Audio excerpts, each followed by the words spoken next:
Hi hello everyone, అందరు ఎలా ఉన్నారు? మేమైతే చాలా బాగున్నాం. ఈరోజు అయితే బీరకాయ ఉల్లిపాయ తాలింపు కర్రీ మీకు చేసి చూపిస్తాను. అది బాగా పత్తిమ ఉంటారు కదా, కాన్పైన వాళ్ళు, పసికిర్లు వచ్చిన వాళ్ళు, ఇంకా కుక్క కరిసిన వాళ్ళు, ఇలా పత్తిమ ఉండే వాళ్ళు ఉంటారు కదా, వాళ్ళైతే ఇది ఈజీగా తినేయచ్చు. ఎటువంటి ఇబ్బంది, అమ్మో తినొచ్చో తినకూడదు అనుకోవాల్సిన అవసరం లేదు. నేనైతే మా పిల్లలకి అమ్మవారు పోసినప్పుడు కానీ, నాకు కాన్ పోయినప్పుడు కానీ, మా పిల్లలు పుట్టినప్పుడు కానీ, మా చిన్నమ్మాయికి కుక్క గరిసినప్పుడు కానీ, ఇట్లా పచ్చి ఉన్నప్పుడు అమ్మవారు పోసినప్పుడు కానీ ఇవే కూరలు తినేవాళ్ళం మేము. మా పెద్దవాళ్ళు చెప్పేవాళ్ళు నాకు ఇలా చేసుకొని తినాలని. అప్పటాల నుంచి నేను ఇలాగే చేసి పెడతాను. మా ఇంట్లో ఇలా చెక్కు అయితే తీసుకోవాలి. ఎక్కువగా ఏం తీపలేదు, కండంతా పోయేటట్టు, కండ పోకుండా ఊరికి పైన అట్లా కొంచెం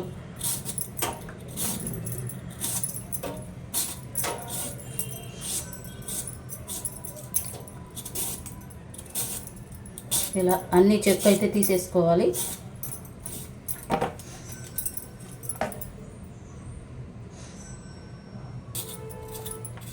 ఇలా అయితే మొత్తం చెక్కు తీసేసుకోవాలి శుభ్రంగా. అయ్యో ఇంత తోలు పోయింది, వేస్ట్ అయిపోయింది కదా అనుకుంటున్నారేమో. అదేం వేస్ట్ కాదు. దీంతో కూడా పచ్చడి నూరు చూపిస్తాను మీకు, ఎండుమిరగాయలతో. చాలామంది పచ్చిమిరకాయలతో నూరుకుంటారు, కానీ నేను మటుకి పత్తిం కర్రీ చేసేటప్పుడు ఈ బీరకాయ పొట్టుతోటి పత్తిం పచ్చడి కూడా నూరుతాను. పత్తిం ఉన్నోళ్ళు ఏంటంటే పచ్చిమిరకాయలు తినకూడదు, ఎండుమిర్చినే తినాలి. అందువల్ల నేను ఈ బీరకాయ అట్ట చేసినప్పుడు నాకు అలవాటు అనమాట. మా నాయనమ్మ అలానే పెట్టేది నాకు.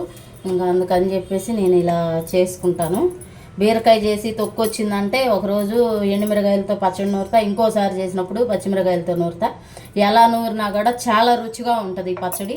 ఈసారి ఆ వీడియో కూడా అప్లోడ్ చేస్తాను. మీకు ఎవరికన్నా కావాలంటే కామెంట్ బాక్స్లో కామెంట్ చేయండి, కంపల్సరీ వీడియో అప్లోడ్ చేస్తాను నేను. ఇంకా నెక్స్ట్ 1/2 కేజీ బీరకాయలు తీసుకున్నాం కదా, అట్లాగనే 1/2 కేజీ ఉల్లిపాయలు తీసుకోవాలి. ఉల్లిపాయలు తీసుకొని అవి కూడా ఇలా శుభ్రంగా చెక్కులు చేసుకోవాలి.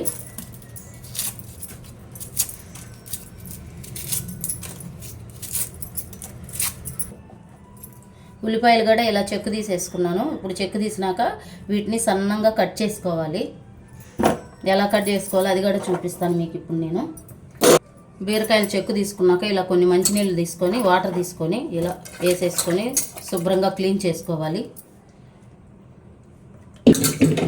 ఇలా నీట్గా కడిగి పెట్టేసుకొని ఇవైతే ఇప్పుడు సన్నగా కట్ చేసుకోవాలి. ఇలా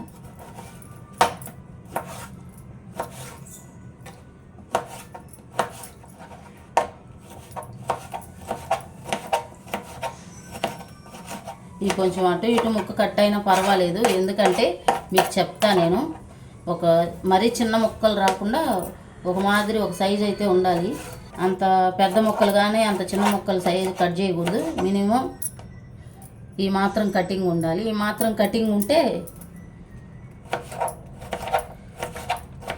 అన్నీ ఇలాగే కట్ చేసుకోవాలి. 1/2 కిలో ఇలా కొసలు తీసేస్తాను నేను. కొంతమంది మట్టికి తీసేరు, ఎందుకు తీసేస్తామంటారు, కానీ అలా కొసలు ఉంటే ఏం బాగుంటుంది, ఎందుకు అది వేస్ట్ చేస్తున్నాం అంటారు నన్ను అందరూ. ఇలా అయితే మొత్తం సన్నగా కట్ చేసేసాను బీరకాయ అంతా. ఇప్పుడు ఒక గిన్నె,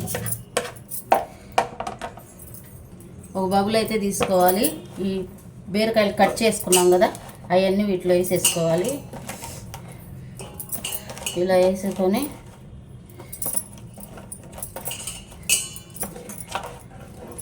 ఇలా ఉప్పు అయితే కొంచెం కళ్ళు ఉప్పు వేస్తాను నేను. 1 టేబుల్ స్పూన్ ఉప్పు అయితే వేసుకోవాలి. కొంచెం ఒక చిటికెడు పసుపు వేసుకొని వీటిని ఇప్పుడు ఇలా బాగా కలిపేసి, బీరకాయలు, పసుపు, ఉప్పు ఇలా కొంచెం మనం లైట్గా ప్రెస్ చేయాలి. కనిపిస్తుందా? లైట్గా ఇలా మనం ప్రెస్ చేస్తూ ఉంటే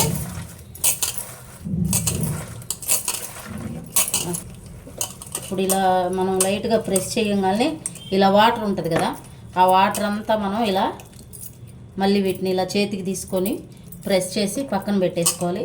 ఎందుకు అలా అంటే కూర ఈజీగా బాయిల్ అయిపోతుంది. తర్వాత పత్తిమ ఉండే కూరలు అయితే ఇలా తీసేసుకుంటే నెమ్ము చేయకుండా ఉంటుంది. ఫస్ట్ జలుబు చేయదు, నెమ్ము చేయదు. అందువల్ల దీంట్లో ఉన్న నీరంతా తీసేస్తాను నేను. మామూలుగా ఇప్పుడు మా ఇంట్లో అయితే ఎవరు లేరు, పత్తి ఉండేవాళ్ళు. నాకు అలా అలవాటైపోయి మా ఇంట్లో ఇంకెప్పుడు చేసినా అలాగే చేస్తాను నేను. అదేందో అట్లా ప్రెస్ చేయకుండా చేస్తే కూర అంతా నీరుగా ఉంటుంది. మాకు అలా తిని అలా అలవాటు అయిపోయింది. అందుకని మా ఆయన అంటాడు, నువ్వు పత్తి కూర చేసినట్టే చేయి తల్లి, సూపర్గా ఉంటుంది కూర, 4 మెతుకులు తినే కాడ 10 మెతుకులు తింటా నేను అని చెప్తాడు. ఇలా శుభ్రంగా అన్నీ తీసేసుకోవాలి. కొంచెం విత్తనాలు ఎక్కువ ఉంటే ఆగిపోతాయి, అవైతే తీయను. చూసారా 1/2 కేజీ బీరకాయల్లోకి ఎంత వాటర్ వచ్చిందో. అదంతా మన కడుపులోకి వెళ్ళింది అనుకో, నెమ్ము చేయటమో జలుబు చేయటమో ఏదో ఒకటి అయింది. అందుకని ఆ రసం అంతా వాటర్ అంతా తీసేస్తాను నేను. నెక్స్ట్ ఇంకా మనం ఉల్లిపాయలు కట్ చేసుకోవాలి. ఉల్లిపాయలు కూడా క్లీన్గా నీట్గా వాటర్లో క్లీన్ చేసి పెట్టేశాను. ఇప్పుడు ఉల్లిపాయలు కూడా కట్ చేస్తాను, ఎలా కట్ చేయాలో చూపిస్తా. ఈ మట్టికి కొంచెం సన్నగానే కట్ చేసుకోవాలి, లేకపోతే బీరకాయతో పాటు ఉల్లిపాయ ఆగదు. అందుకని కొంచెం మనం బోండాలకి ఆనియన్కి మధ్యలో కట్ చేసుకోవాలి. ఆనియన్ దోసి కట్ చేస్తాం కదా సన్నగా, బోండాలకి లావుగా కట్ చేస్తాం కదా, వాటికి మధ్యలో కట్ చేసుకోవాలి ఇలా.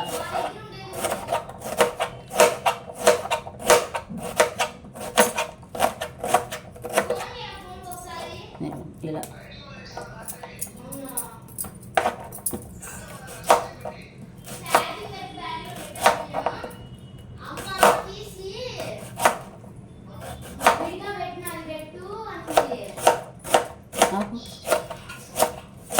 ఇలా సన్నగా కట్ చేసుకోవాలి. ఇలా అయితే మొత్తం సన్నగా కట్ చేసేసుకోవాలి. మళ్ళీ చెప్తున్నా, 1/2 కేజీ ఉల్లిపాయలు, 1/2 కేజీ బీరకాయలు. నేనైతే 1/2 కేజీ మీద ఇంకొంచెం ఎక్కువే వేస్తాను ఉల్లిపాయలు. ఇలా సన్నగా కట్ చేసుకొని పక్కన పెట్టేసుకోవాలి. ఇప్పుడు ఒక బాండీ తీసుకొని బాండీలో తాలింపు అవన్నీ రెడీ చేసుకోవాలి, చూపిస్తా. ఇప్పుడైతే స్టవ్ వెలిగించేసుకోవాలి. స్టవ్ వెలిగించుకొని బాండీ స్టవ్ మీద పెట్టాలి. బాండీకి ఉన్న తడి ఆరిపోయినాక 5 table spoons of oil,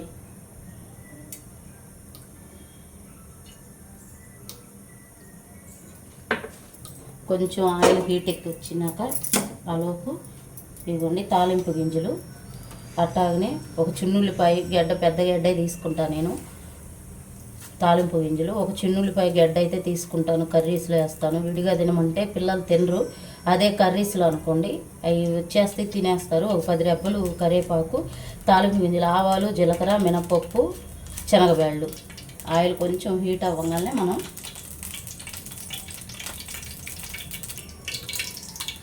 oil heat అయిపోయింది గాయ్స్. ఇప్పుడు ఈ తాలింపు గింజలు అయితే నూనెలో వేసేసుకోవాలి.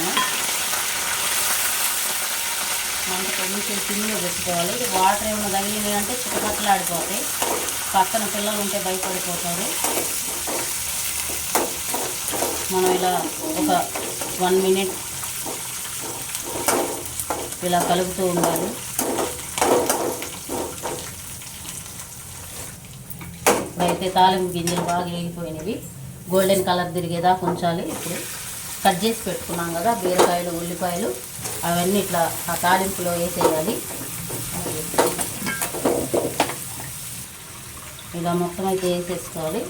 వేసుకొని ఇంతాక మనము ఆ బీరకాయలో ఉన్న వాటర్ తీయటానికి కొంచెం ఉప్పు వేసాం కదా, అందువల్ల దాని ద్వారా మనం రుచికి సరిపడా చూసుకొని వేసుకోవాలి. కొంతమంది సాల్ట్ ఎక్కువ తీసుకుంటారు, తక్కువ తీసుకుంటారు. మేమైతే మీడియంగా తీసుకుంటున్నాం, మాకు తగ్గట్టు నేనైతే వేసేసాను. ఒక చిటికెడు పసుపు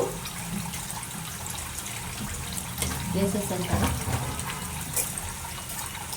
ఇవన్నీ వేసుకున్నాక ఈ స్టిక్ తీసుకొని ఇలా పట్టుకొని ఇలా కలదిప్పుకోవాలి. స్టిక్ పెట్టలేదు అనుకోండి జారిపోతుంది బాండి, అంత బాధ ఏమి, స్టిక్ వాడితే అయిపోతుంది కదా. ఇలా శుభ్రంగా కలుపుకోవాలి. మామూలుగా అయితే కొంతమంది కలబెట్టేసి దీని మీద మూత పెట్టేస్తారు. మూత పెడుతుంటే మరి బీరకాయలో ఉండే వాటరు, ఉల్లిపాయలో ఉండే వాటర్గా ఉంటుంది కర్రీ. అందుకని నేను 2 ట్రిప్పుల నుంచి అసలు మూత పెట్టట్లేదు. మూత పెట్టకుండా చేస్తే మా ఆయన చాలా బాగుంది అని చెప్పి అంటున్నాడు. అందుకని నేను మూత పెట్టకుండా కర్రీ అయితే ఇలా చేసేస్తాను. చాలా ఈజీగా రెడీ అయిపోతుంది కర్రీ. ఇలా మధ్య మధ్యలో మిక్స్ చేసుకోవాలి. మిక్స్ చేసుకుంటూ ఉంటే అడుగు కూర పైకి, పై కూర అడుగుకి వెళ్తుంది. మొత్తం ఒకటే లెవెల్లో కూర అంతా బాయిల్ అయిపోతుంది. కలబెట్టలేదు అనుకోండి, మిక్స్ చేయకపోతే మధ్యలోనే అడుగున అడుగుదే, పైన పైదే 3 భాగాలుగా ఉడికిద్ది ఒక కర్రీ.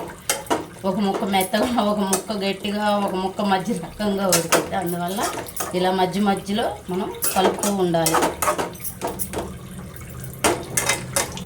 ఇంకొక మాట చెప్పను మర్చిపోయా, మనం పొయ్యి మంట అంత ఫాస్ట్గా పెట్టకూడదు, మిడిల్లోనే పెట్టుకోవాలి. లేకపోతే అడుగంట వేసుకుంటుంది మొత్తం.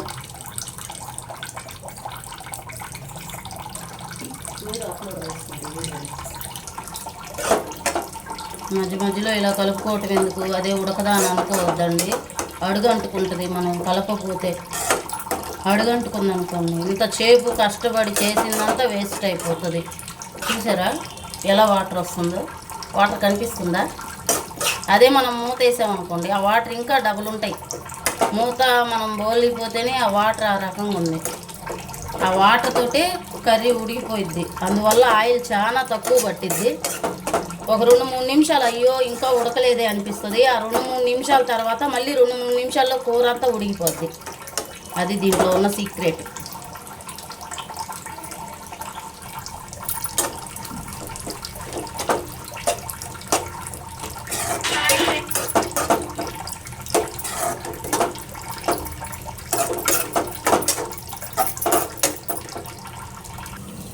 ఇలా నేనైతే ఒక పక్క కర్రీ చేస్తూ ఇంకో పక్క రైస్ అయితే వండుతున్నాను.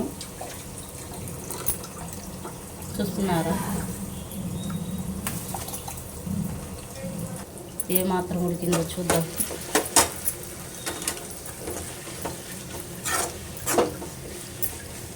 చాలా వరకు ఉడికిపోయింది. ఇంకొక 2 మినిట్స్ అయిపోతుంది. 2 నిమిషాలు.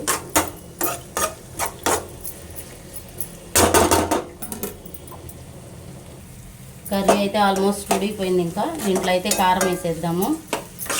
చూసారా ఇలా ఉడకాలి మెత్తగా. ఇలా ఉల్లిపాయను పట్టుకుంటే ఇలా ఉడికిపోయిద్ది మెత్తగా. కాలుతుంది, మీకు ఒక్కటి తీసి చూపిస్తా. అలా అయిపోవాలి ఉల్లిపాయ. ఓకేనా? ఇప్పుడైతే కర్రీ పూర్తిగా ఉడికిపోయింది. కారం వేయాలి. చూసారా కారం? ఈ స్పూన్తో 3 స్పూన్లు తీసుకున్నాను నేను కారం అయితే. ఇది ఎలా వేస్తానంటే కొబ్బరి, తెల్లగడ్డ, ఎండుమిరపకాయలు వేగించను, అట్లాగే మిక్సీ పట్టేస్తాను. కొబ్బరి, చిన్నుల్లిపాయలు, ఉప్పు వేసి ఇట్లా కారం అయితే నేను ఇంట్లో రెడీ చేసుకుంటా. మామూలుగా మిషన్ కారం అయితే నేను ఏ కూరలో వేయను. ఇప్పుడు ఈ కర్రీలోకి 3 స్పూన్లు కారం అయితే తీసుకున్నాను.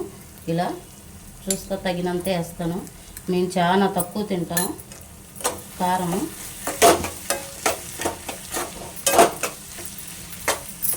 కారం వేసి ఇలా మిక్స్ చేసుకోవాలి. చూసారా ఇలా వచ్చేస్తుంది. కొంచెం కారం వేసినాక ఇప్పుడైతే మూత పెట్టుకోవాలి. కొంచెం కారం వేసినాక కంపల్సరీ మూత పెడతాను నేను. మూత పెట్టేసి 2-3 నిమిషాలు అలా ఉంచుతాను. 2-3 నిమిషాలు అయిపోయింది. ఇప్పుడు మూత తీసి చూద్దాము. కారం అయితే కూరలో అంతా ఇనికిపోయింది. ఆ 2-3 నిమిషాలు ఉంచితే చాలు, కూర అంతా పీల్చేస్తుంది ఆ కారాన్ని. అందుకని నేను అట్లా ఉంచేస్తాను. కర్రీ అయితే రెడీ అయిపోయింది. బాగుంటుంది. అందరూ ఒక్కసారి మీ ఇంట్లో ట్రై చేసి చూడండి. ఎలా ఉందో కామెంట్ బాక్స్లో కామెంట్ చేయండి. నచ్చితే సబ్స్క్రైబ్ చేసుకోండి, షేర్ చేయండి, కామెంట్ చేయండి. అందరూ బాగుండాలి, అందులో మేము ఉండాలి.